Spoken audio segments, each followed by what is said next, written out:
Kanalıma hoş geldiniz arkadaşlar.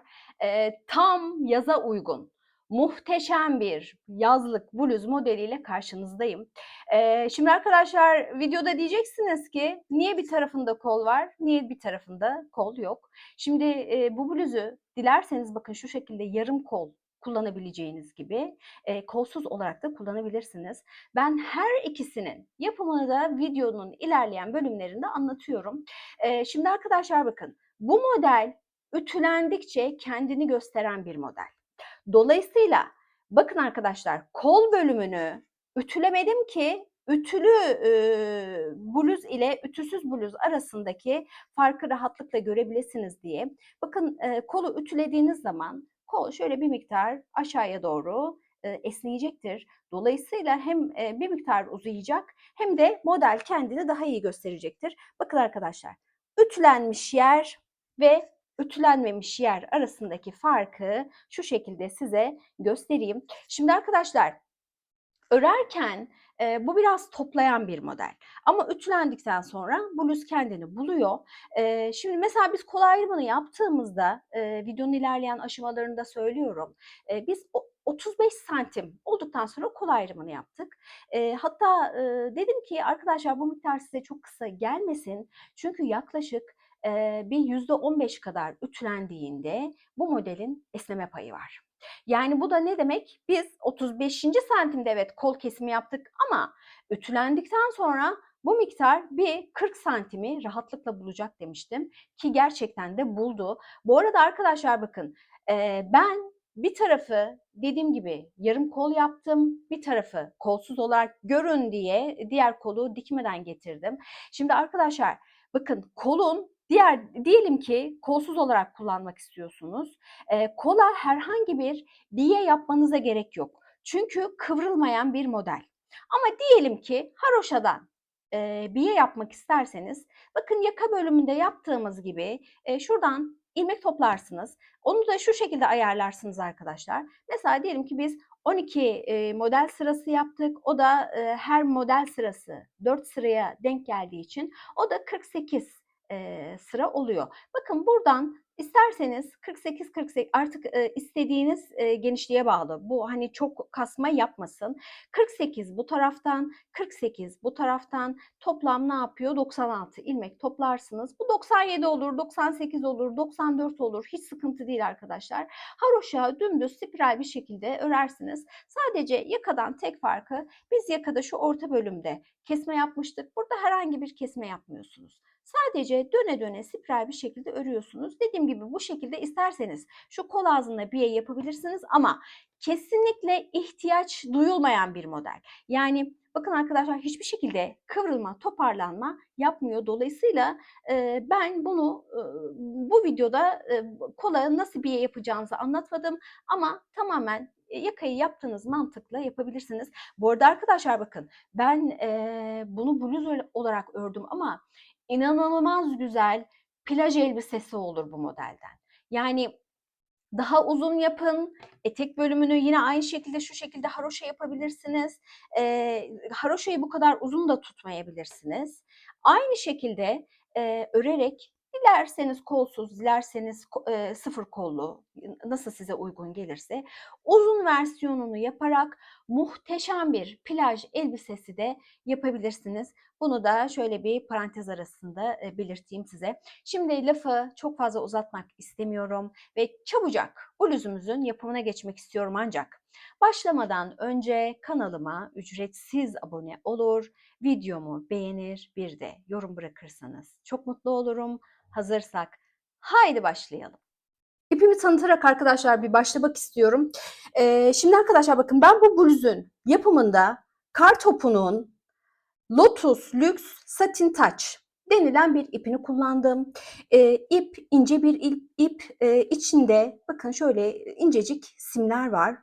Şöyle bütünsel olarak gösterirsem belki simlerini daha rahat görebilirsiniz. Hatta şöyle göstereyim arkadaşlar size. Çok güzel bir ip. Bu arada arkadaşlar bakın %96'sı anti-peeling mikrofiber ipten oluşuyormuş. %4'ü de polyestermiş. Şimdi anti-peeling mikrofiber ne demek arkadaşlar? Hemen buna da bir açıklık getireyim. Şimdi ipler sürtünmeyle yahut yıkamayla biliyorsunuz tiftiklenebiliyor, tüylenebiliyor. Bu anti-peeling olması bu tüylenmenin olmadığı anlamına geliyor. Bu konuda da ek bir bilgi vereyim size. Şimdi arkadaşlar bakın, ipin yine şu kullanım kılavuzunda bakın 2,5 ve 3,5 milim arası şiş ile örülmesi tavsiye edilmiş.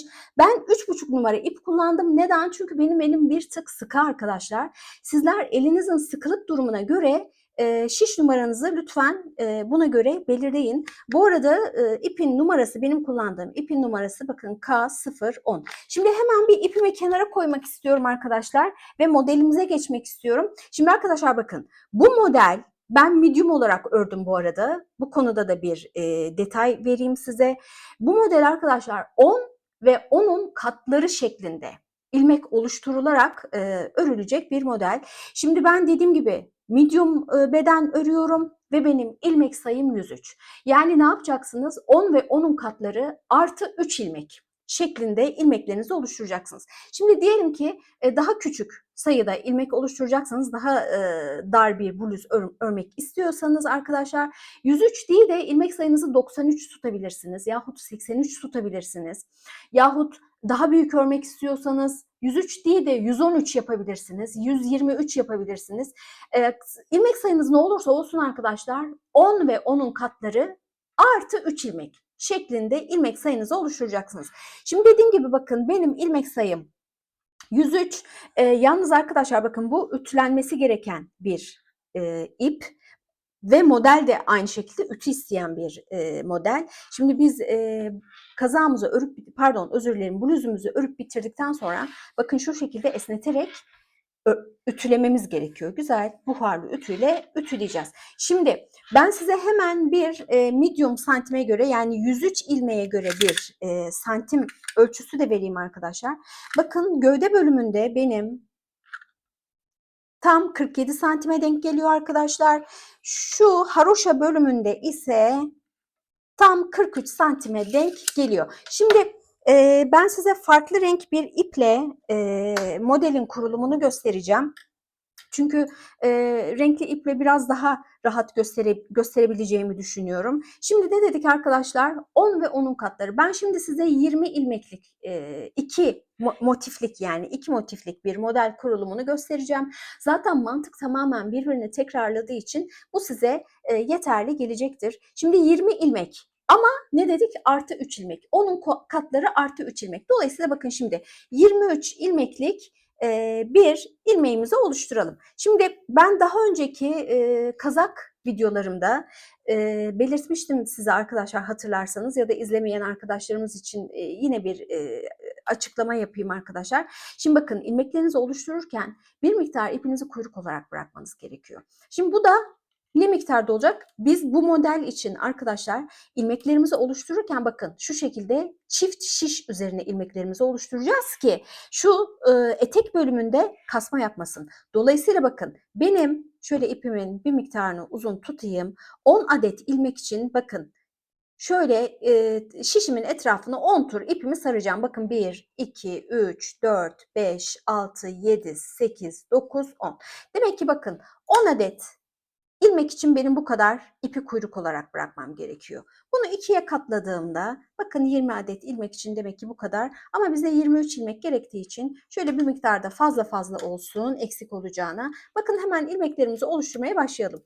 Dediğim gibi çift şişle başlayın lütfen. Bakın ilmek nasıl oluşturuyorduk? Kuyruk olarak bıraktığım ip, bakın işaret parmağımın üzerinde, yumağıma bağlı olan ip de baş parmağımın üzerinde. Bakın şu şekilde yapabilirsiniz mesela. Şu iki parmağınızı buradan geçirirsiniz. Diğer iki ipin ucunu şöyle 3 parmağınızla tutarsınız. Şimdi bakın arkadaşlar, ilk ilmeğimizi biz nasıl oluşturuyorduk? Şişimizi şöyle üstten atıyorduk, bir tur çeviriyorduk. Bu bizim birinci ilmeğimiz oluyordu. İkinci ilmeği oluştururken bakın baş parmağımın dış tarafında duran ipin şu şekilde altından geçiyorum. Bakın iki ipin arasından çıkıyorum. Ardından işaret parmağımdaki ipin üzerinden atlayıp bakın buradan şişmeye bir tur doluyorum. Ardından geldiğim noktadan geri dönüyorum. Bakın bu benim ikinci ilmeğim oldu. Tekrar yapalım arkadaşlar. Bakın baş parmağımın dış tarafındaki ipin dışından şişimi geçiriyorum ve ortadan çıkıyorum. Devam ediyorum. İşaret parmağımdaki ipin bakın üstünden atlayıp şöyle üzerinden dolanıyorum. Geldiğim noktadan geri dönüyorum. Bakın bu ikinci ilmeğimdi. Hemen hızlı bir şekilde 23 adet ilmeğimizi oluşturalım.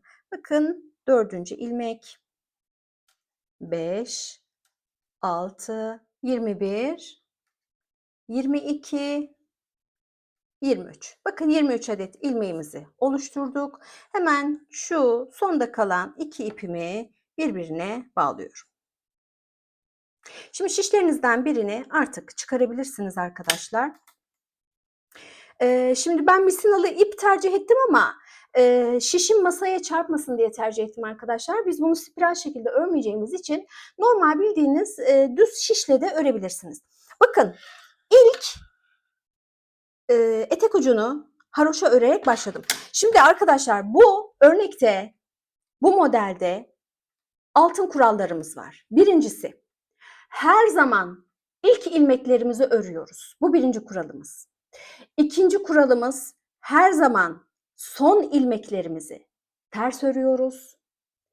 Üçüncü kuralımız da her zaman düz örüyoruz. Yani bu ipimiz hiçbir zaman öne gelmeyecek. Bakın ne dedik? İlk ilmeğimizi örüyoruz. İpim arka tarafta.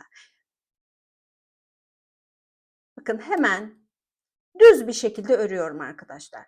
Normal haroşa örgüyü biliyorsunuz. Şimdi haroşa örgü de arkadaşlar dilerseniz ipinizi sürekli olarak arkada tutarak örebilirsiniz. Yahut dilerseniz sürekli önde tutarak örebilirsiniz. Bana arkada örerek yani düz örmek daha kolay geldiği için ben düz olarak öreceğim. Bakın hızlı bir şekilde hemen birinci sıra bir haroşamızı yapalım. Ben 8 sıra ördüm arkadaşlar. Siz bu sıra sayısını dilerseniz arttırabilirsiniz, eksiltebilirsiniz. Daha kalın bir etek ucu istiyorsanız daha fazla sayıda da örebilirsiniz. Yalnız bakın şu sırayı hemen bir tamamlayayım öncelikle. Bakın son ilmeğe geldim. Pardon, bir ilmeğim daha varmış. Bakın son ilmeğe geldim. İpimi ön tarafa aldım ve bunu ters ördüm. Ne dedik? İlk ilmekleri her zaman öreceğiz. Son ilmekleri de ters öreceğiz. Şimdi ben size hemen şu etek boyumun bir santim cinsinden yükseltisini de vereyim arkadaşlar. Ben bunu aslında 8 sıra olarak değil 3 santim olarak ayarladım. Sizler de daha farklı bir ip kullanıyorsanız arkadaşlar, daha farklı ipler kullanacaksanız bakın 3 santim olarak bu mesafeyi ölçebilirsiniz.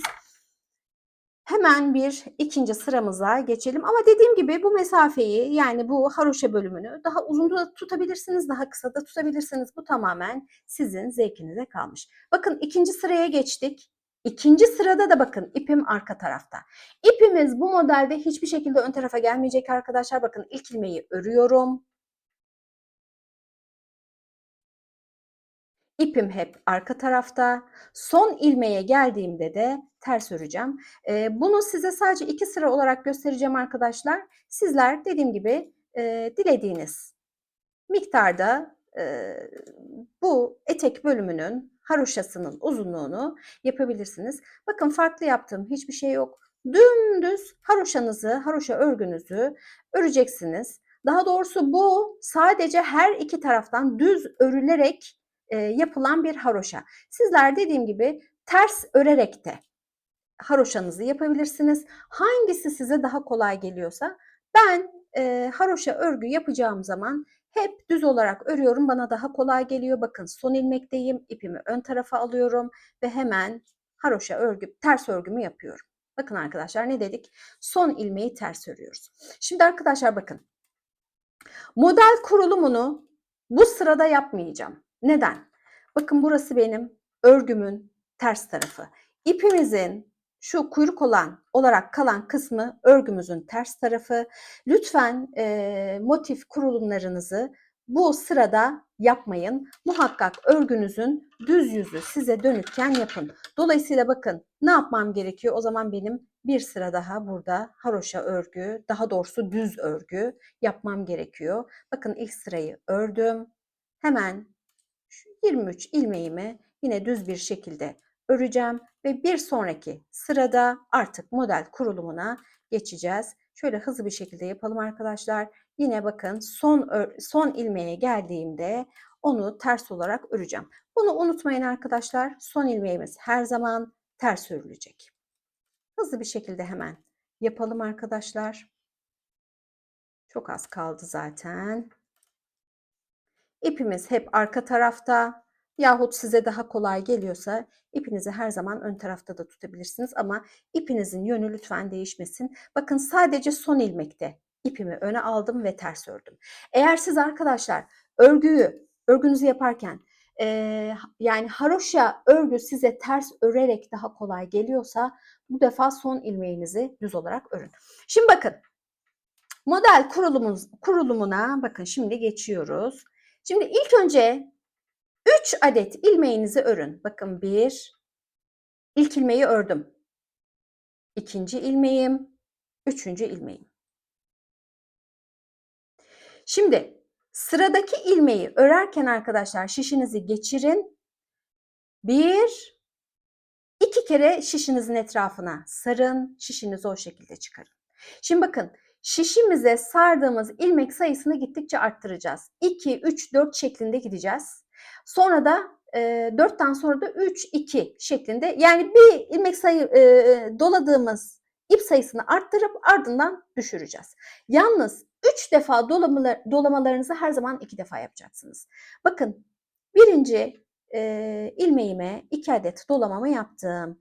Bir sonrakine geçiyorum. Kolum çok uzakta değil mi arkadaşlar bu arada? Bakın ikinci ilmeğime geçiyorum. Bu defa 1, 2, 3 kere dolama yapıyorum. Çekiyorum. Bakın bir sonrakine geçtim. Ne dedik? 3 adet dolamalar 2 defa dedik. Bakın 1, 2, parmağınızla da tutun arkadaşlar açılmasın. 3 adet dolamamı yaptım. Bakın ilmeğimi o şekilde oluşturdum. Ardından bakın şimdi 4 saracağım. 1, 2, 3, 4 adet dolama yaptık. Şimdi ne dedik?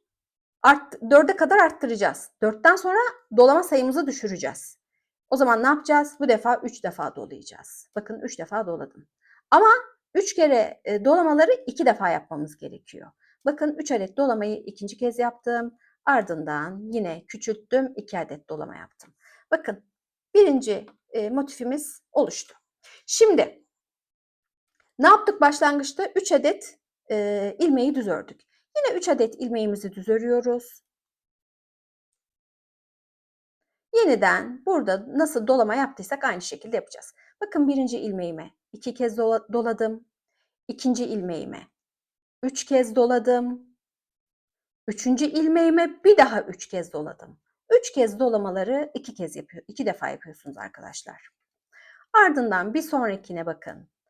3, 4 defa doladım. Bir sonrakini küçültmeye başlıyorum artık. 1, 2, 3 defa doladım. Bir sonrakini yine 3 defa doladım. 3'leri çünkü 2 defa yapıyoruz. Hemen bir sonraki ilmeğime 2 defa doluyorum. Ve ardından son kalan 3 adet ilmeğimi düz olarak örüyorum ama son ilmeğimi ters olarak örüyorum.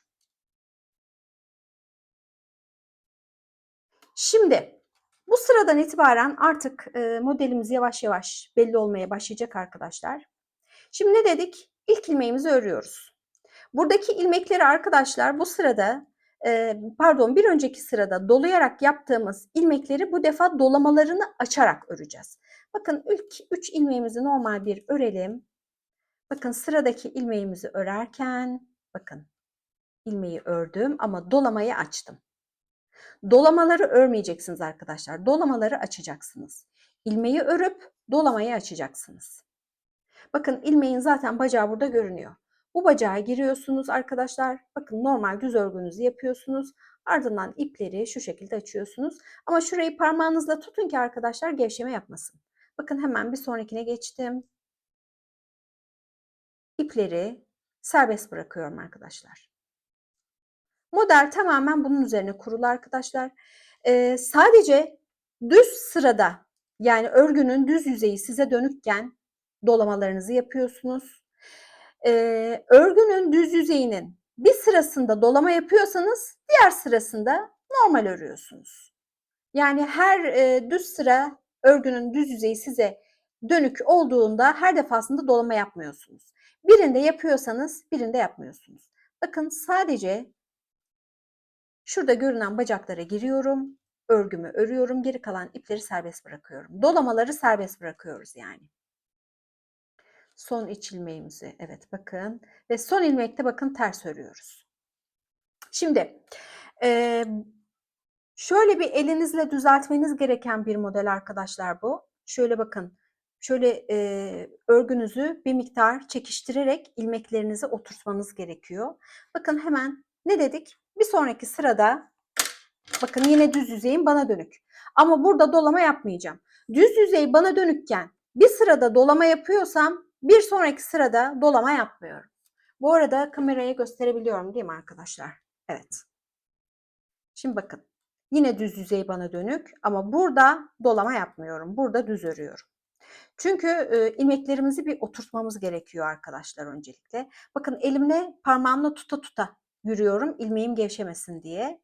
Bakın şöyle bir miktar ördükten sonra bakın şöyle bir elinizle çekiştirin ki ilmekler otursun arkadaşlar. Bakın diğer ilmeklerimizi de hemen aynı şekilde örelim. Bakın işaret parmağımla sağ elimin işaret parmağıyla ilmekleri tutuyorum ki ilmekler gevşeme yapmasın. Çok güzel bir model arkadaşlar. Örülmesi çok kolay. Çok çabuk ilerliyor. Ve tam bir yaz modeli. Bakın son ilmeğe geldim. Son ilmeği ters örüyorum. Şöyle bakın düzeltmeniz gerekiyor. İlmeklerinizi sıkıştırmanız gerekiyor. Şimdi ters sıradayız. Ne dedik? Ters sırada sadece normal örme yapıyoruz. İlk ilmeğimizi ördük. Sonraki ilmekleri sonuncu ilmek hariç dümdüz örüyoruz arkadaşlar. Sadece son ilmeği ters olarak öreceğiz. Şimdi ikinci kurulumu da göstereceğim size. Çünkü bakın modeller birbirine çapraz olarak örülüyor. Dolayısıyla bakın ikinci sırayı da göstereceğim size. Zaten mantığı değişmeyecek. Tamamen aynı. Şöyle ikinci sırayı da, ikinci modelin olduğu sırayı da ördüğümüzde zaten mantığını tamamen oturtmuş olacaksınız. Bakın son ilmeğim ve bunu ters olarak örüyorum. Şimdi bakın yine örneğimin düz yüzeyi bana dönük. Bu ne demek? Yine ben model kuracağım demek. Şimdi birinci modelimizi yaparken 3 adet ördük. Ardından 2 adet doladık, 3 adet doladık şeklinde devam ettik. Şimdi bakın birinci sırada benim tam bir modelim oluştu. Birinci sırada değil pardon arkadaşlar yanlış ifade ettim. Birinci modeli kurarken. Şimdi bir sonraki sıranın modelini kurarken arkadaşlar yarım başlayacağız ve yarım bitireceğiz. Şimdi kazağınızı pardon bluzunuzu kenarlardan birleştirdiğiniz zaman buradaki yarım arkadan gelen yarımla birleşmiş olacak dolayısıyla. Bakın hemen başlayalım. İlk ilmeğinizi örün arkadaşlar. İlk ilmeğimizi ördük. Şimdi bakın modelimizin bu taraftaki yarısı arka tarafla birleştiği zaman şu tepe noktasının en yüksek nokta olması gerekiyor. Dolayısıyla bakın bir sonraki ilmeğe 4 adet sarma yapacağız. 1, 2, 3. Bir saniye baştan yapayım arkadaşlar. Şöyle düzelteyim. Bakın 1, 2, 3, 4 adet sardım. Küçültüyorum arkadaşlar. Yani sol yarısını yapıyoruz. Bakın 1, 2, 3 adet doladım. Ama ne dedik? 3'leri 2 tane yapıyoruz dedik. Dolayısıyla bir sonrakine yine 3 adet doladım. Sonuncuya 2 adet doladım. Ve sıradakini normal örerek bakın modelimizi bitirdik. Ardından şu benim mantığı aslında şu şekilde arkadaşlar. 4, 3, 2, 1 arada bir tane düz örgü yine 1, 2, 3, 4 şeklinde gidiyor bakın. Araya dolayısıyla bakın 3 tane örmüş oldum. Kafanız çok karışmasın. Yani Şurayı tekrar edeyim. Herhalde çok net anlatamadım. Bakın ilk birinci ilmeğimizi ördük. İkinciye 4 doladık. Üçüncüye 3 doladık. Dördüncüye bir daha 3 doladık. Beşinciye 2 doladık. Ardından sıradaki 3 ilmeğe herhangi bir dolama yapmadık. Şimdi bakın. Şimdi tam model yapacağım. 2 dolayacağım sıradaki ilmeğe. Bir sonrakine 3 dolayacağım. Bir sonrakine yeniden 3 dolayacağım. 2 adet 3 yaptık. Sıradakine 4 yapacağız. 3, 4. Bakın buraya kadar ilmeklerimizi büyüttük. Şimdi ilmeklerimizi küçülteceğiz. Dolayısıyla ne yapacağız? O zaman 3 dolayacağız. Bir sonrakine yine 3 dolayacağız. 3'ler çünkü 2 taneydi. Bir sonrakine 2 tane dolayacağız. Ardından ne yapıyorduk? En son 2 dolama yaptıktan sonra 3 adet herhangi bir dolama yapmadan normal örüyorduk. Şimdi bakın. Bu tarafta sol yarımı yapmıştık. Bu tarafta da sağ yarımı yapacağız. Bakın ne yapıyoruz? O zaman 2 doluyoruz. Bir sonrakine 3 doluyoruz. Bir sonrakine yeniden 3 doluyoruz. Bir sonrakine 4 doluyoruz. 1, 2, 3, 4. Ve sonuncu ilmeğimi ters olarak örüyorum. Şimdi modelin kurulumu bu şekilde arkadaşlar. Dediğim gibi 10 ve 10'un katları şeklinde istediğiniz ilmek sayısıyla başlayabilirsiniz. Şimdi dönüşte bu model bir önceki modelde ne yaptıysak aynısını yapacağız. İlmekleri aça aça örgümüzü, sıramızı bitireceğiz. Son ilmekleri ters öreceğiz. İlk ilmekleri muhakkak düz öreceğiz. İlk ilmekleri muhakkak öreceğiz ve ipimiz de her zaman arka tarafta duracak. Her zaman düz örgü yapıyoruz. Bakın modelimiz bu şekilde devam edecek. Şimdi arkadaşlar bakın bunu bir kenara bırakayım. Çünkü artık tekrara girecek. Şimdi bir modelde ne dedik? Normal tam motifle başlıyorsanız bir sonraki model kurulumunda yarım motifle başlıyorsunuz. Onu da gösterdim size. Şimdi arkadaşlar bakın ben bu bluzu V yaka olarak öreceğim. Dolayısıyla bakın bu sıradan itibaren artık yaka bölümünü ayıracağım. Şimdi benim ilmek sayım 103. Dolayısıyla bakın şu tam ortadaki ilmeğin sağında 51 adet ilmeğim var. Solunda 51 adet ilmeğim var. Bakın şimdi ne yapacağım? Bu 51 adet ilmeği öncelikle bir öreceğim. Bu arada arkadaşlar şöyle bir düzelteyim. Yine örgünün düz sırasındayken yaka kesmelerini yapacağız. Yani modeli nasıl düz sırada kuruyorsak yaka kesmelerini de düz sıradayken yapacağız. Ve bir hususa daha değineyim arkadaşlar. Şimdi bakın dolamaları yaptığınız sırada kesme işlemi yapmayın. Bakın ben ne yaptım? Bakın öncelikle şunun bilgisini vereyim size. Burası benim model yaptığım birinci sıram. Sadece modelleri sayıyorum. Bakın 1, yarım olan 2, tam olan 3, yarım olan 4, 5, 6, 7, 8, 9, 10, 11, 12, 13, 14, 15, 16, 17, 18. Şimdi 18'i tamamladım ama bakın 19'a başladım. 19'a başladığım dolamasını yaptım ve geri döndüm, dolamaları açtım ki şimdi rahatlıkla kesebileyim. Yani 19'un ilk dolamasını yaptım, birinci sırasını gittim, sonra tersini döndüm. Bakın şimdi 19'un dolama yapmadığım sırasındayım. Bakın şimdi bu ilk ilmekleri 51 adet ilmeği öreceğim. Son 2 ilmek hariç. Son 2 ilmekte sağa doğru kesme yapacağım. Ardından bakın şu aradaki 1 adet ilmeği kesmeyeceğim. İşaretleyicimi ben hep burada bırakacağım ki sökülme yapmasın.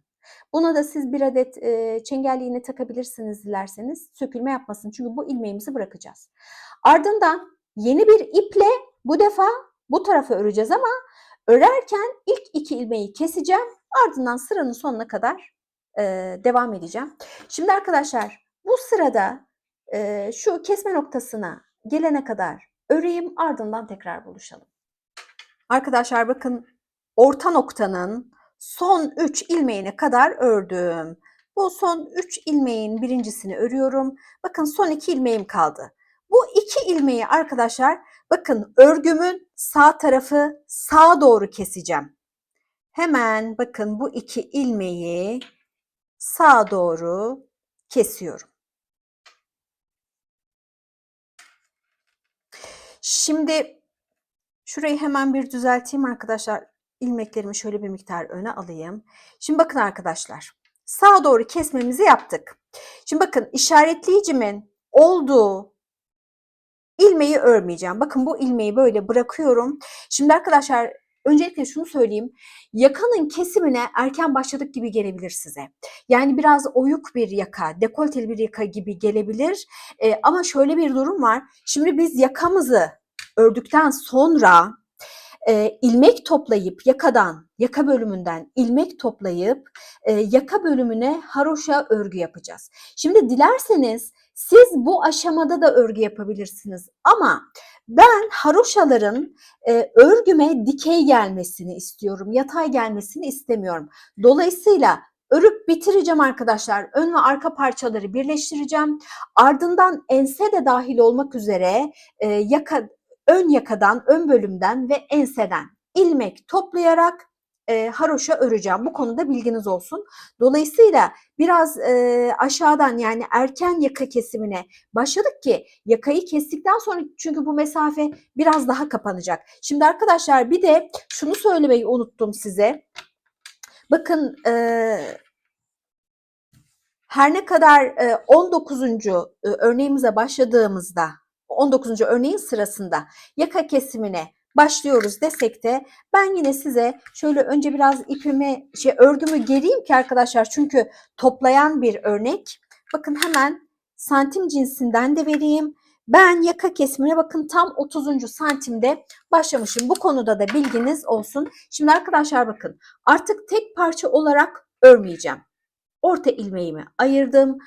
Sağda 51 adet ilmeğim vardı. Solda 51 adet ilmeğim vardı. Bakın sağ tarafın 2 ilmeğini bir örerek en son burayı 51'e düşürdük. Şimdi bakın, yakanın bu tarafına başlarken artık yeni bir ipe geçiyorum. Yani yakanın diğer tarafını artık aynı iple devam ettirmemiz mümkün değil. Hemen bakın, ilk ilmeğin şu şekilde, bakın ben genelde bu şekilde yapıyorum. İlk ilmeğin içinden tığımla şöyle bir ip çekiyorum. Arkaya doğru çektim arkadaşlar. Çünkü örneğimin arka tarafı, ters tarafı bu taraf. Şimdi hemen buraya bir adet ilmeğimi sökmeden öncelikle düğüm atacağım. Ardından burayı dümdüz diğerinden ayrı bir parça gibi örmeye devam edeceğim.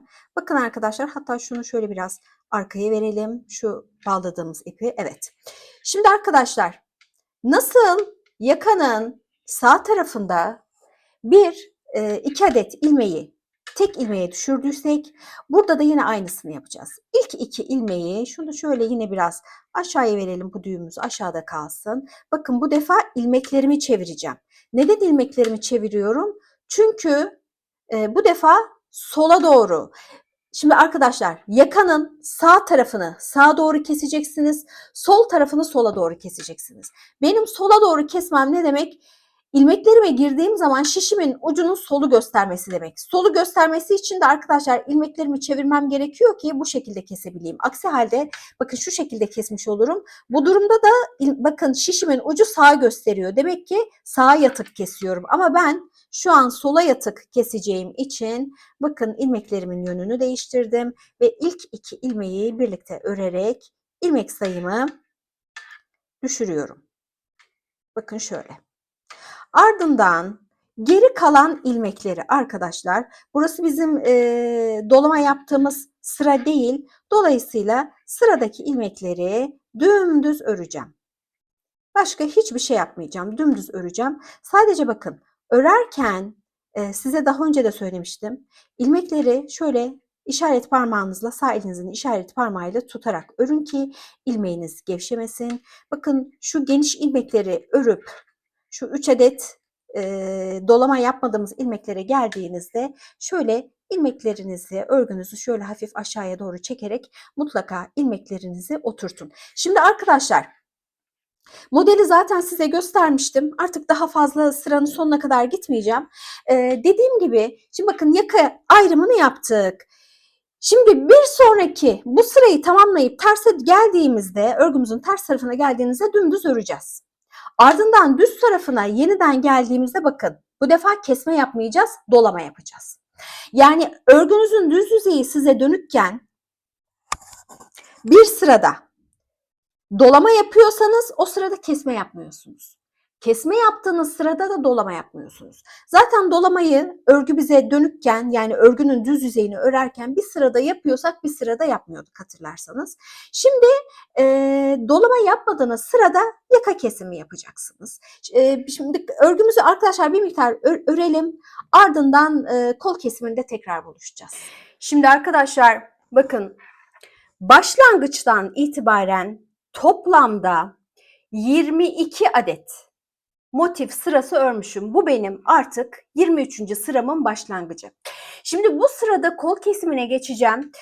Ancak kol kesimine geçmeden önce arkadaşlar bakın bluzun bir uzunluğunu size vermek istiyorum. Önce bir miktar şöyle esneteyim arkadaşlar. Çünkü dediğim gibi bu toplayan bir model, ancak ütülendiği zaman kendini bulacak. Şimdi bakın arkadaşlar, tam olarak 35 santim olarak örmüşüm. 35. santimde kol kesimine geçeceğiz. Şimdi yalnız arkadaşlar bu 35 santime lütfen 35 santimi çok fazla baz almayın. Neden?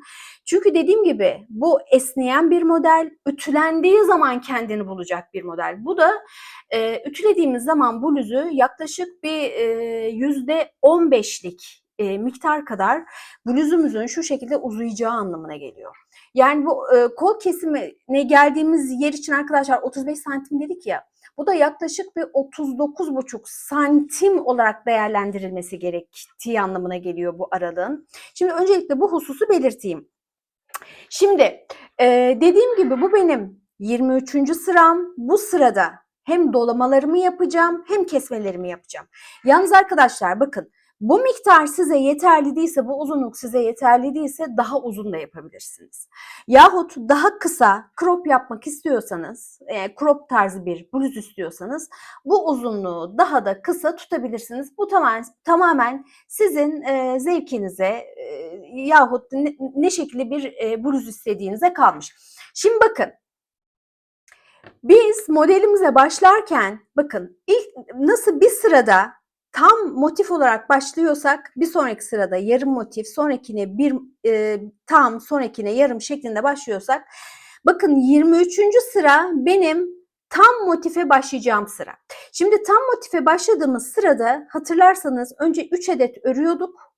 4. ilmekten itibaren önce 2 doluyorduk. 5. ilmeğe 3 doluyorduk. 6.'ya yine 3, 7.'ye 4, bu şekilde modelimize devam ediyorduk. Şimdi bu sıra dolayısıyla benim 3 adet örüp 4.'ye bir adet dolama yaptığım sıra. Yalnız ne dedik? Bakın kesme yapacağız dedik. İlk önce kesmelerimizde arkadaşlar sayılarını şu şekilde yapacağız. İlk önce 3 ilmek keseceğiz. Bir sonraki sırada 2 ilmek, bir sonrakinde 1, bir sonrakinde yine 1, bir sonrakinde yine 1. Yani 3, 2, 1, 1, 1 şeklinde 5 defa kesme yapacağız. Şimdi kesmeleri bu arada arkadaşlar sıra başında yapıyoruz. Onu da belirteyim. Şimdi bakın, ilk ilmeğimi bir hemen örüyorum. Ben kesmeleri bu şekilde yapıyorum arkadaşlar. Sizler dilerseniz 2 ilmeği birlikte örerek de kesmelerinizi yapabilirsiniz. Hemen öncelikle bir mikrofonumu kontrol edeyim. Evet. Şimdi bakın, ilk ilmeği ördüm. İkinci ilmeğime geçtim. İkinci ilmeğimi de ördüm. Ardından bakın, ilk ilmeğimi ikinci örmüş olduğum ilmeğin bakın şu şekilde üzerinden atlatarak birinci kesmemi yaptım. Hemen bir sonrakini örüyorum arkadaşlar. Bu defa yine bir öncekini son örmüş olduğum ilmeğin üzerinden atlatarak ikinci kesmemi yapıyorum ve yeniden örüyorum. Yine ilk ilmeğimi ikinci ilmeğin üzerinden atlatarak bakın üçüncü kesmemi yapıyorum. Şimdi arkadaşlar bakın, normalde biz bu sırada 3 adet örüp dördüncüye 2 doluyorduk. Bakın 2 dolayacağımız ilmek, dolayısıyla şu an sağ şişimin üzerinde olan ilk ilmek. Şimdi ilk ilmeğe dolama yapamayacağımıza göre artık bu 2 adet ilmeği bu sırada, pardon 2 adet dolama yaptığımız ilmeği dolayarak bu sırada örmeyeceğiz. Bakın bir sonraki ilmeğe geçiyorum. Dolayısıyla bakın 2'yi atladığımız için buna 3 doluyorum.